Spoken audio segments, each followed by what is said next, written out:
অখিলে কথা কলেই সাম্প্ৰদায়িক হয় পিছে আনে কলে মূৰ্খ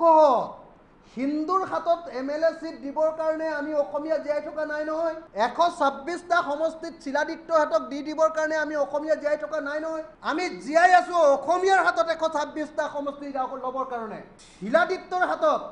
হিন্দু বাংলাদেশীৰ হাতত আমাক এই MLA সিট দিবৰ কাৰণে বিধায়কৰ পদ দিবৰ কাৰণে আমি জন্ম পোৱা নাই ধৰণে তোমালোকে বিপথে পৰিচালিত কৰিবলৈ সাহস কেনেকৈ কৰিছা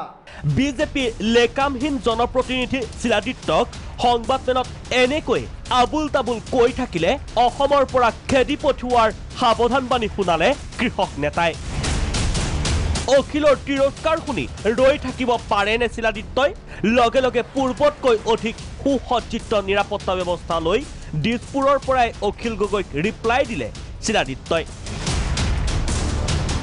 শিলাদিত্যৰ ফটামুখত আকৌ বিস্ফোৰণ অখিল বাংলাদেশী মুছলমানৰ মুখপাত্ৰ মৃণাল জিতেনহঁত পলায়নবাদী অখিল গগৈ আৰু তেওঁৰ সংগঠন তেওঁলোকে এটা মুখপাত্ৰ হিচাপে তেওঁলোকে কাম কৰি আছে তে যেতিয়া আমাৰ বাংলাদেশী মুছলমানসকলে দেখিছে যে আমি যদি চিঞৰ বাখৰ কৰোঁ আমি এটা মানে বিপদত পৰিম তাতকৈ আমি যেতিয়া দেখি মানে অখিল গগৈ যেতিয়া দায়িত্বটো দিয়া হৈছে তেওঁ মাতবোল কৰি আছে সেইকাৰণে বস্তুটো ডাইভাৰ্ট হৈ আছে কিন্তু কথা কেৱল ইমানতেই ক্ষান্ত ৰাখিবনে বহুবল কি শিলাদিত্যই নিজ দলৰ চৰকাৰৰ ওপৰতো পুনৰ এবাৰ উভত ভৰে নাছিলে বিজেপি বিতৰ্কিত বিধায়কজনে মই বিতৰ্কিত নহয় মই অসমৰ স্বাৰ্থত মাতিমেই মই আজিলৈকে কোনো বিতৰ্কিত মন্তব্য কৰা নাই মই অসম আৰু অসমীয়া জাতিৰ সুৰক্ষাৰ কাৰণে মাত মাতি আছো কণ্টিনিউৱাছলি সেইটো দলৰ পৰা আপোনালোকে একবাৰ সুধি লওক মই এতিয়ালৈকেতো পোৱা নাই আনে ক'লে কথা চহকী সাংসদ ৰাজেন গোহাঁইনো চাই থাকে কেনেকৈ এবাৰ ৰাজেন গোহাঁই মুখত অখিল পুৰাণ তেওঁ বচাব নেকি আমাক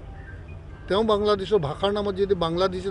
গোটেইসোপাক মাতি পেলাই তেওঁ যদি এখন আইন বনায় ভাষাই যদি তেওঁৰ কাৰণে আইন হয় তে আমিতো কম আমি ভাষা নিবিচাৰোঁ আমাক ধৰ্মটো লাগিব না ধৰ্ম আমি বিসৰ্জন দিম নেকি তেওঁ বচাব আমাক গতিকে এই জাতীয় নেতাসকলে যি ধৰণে আমাক লৈ যাব খুজিছে আজি 40 লাখৰ ভিতৰত 29 লাখে আজি হিন্দু মানুহৰ নাম কটা গৈছে এনেকৈ এতিয়া অসমৰ জাতীয় স্বাৰ্থ ৰক্ষাৰ যুঁজত অৱতীৰ্ণ হৈ জনপ্ৰতিনিধি নেতা সকলোৰে ওলাইছে এটাৰ ওপৰত আনটো হট ডাইলগ ভিডিঅ জাৰ্নেলিষ্ট অজয়ৰ সহযোগত ৰমেন কলিতা আৰু ভাস্কৰজ্যোতি শৰ্মা ৰিপৰ্ট প্ৰাগ নিউজ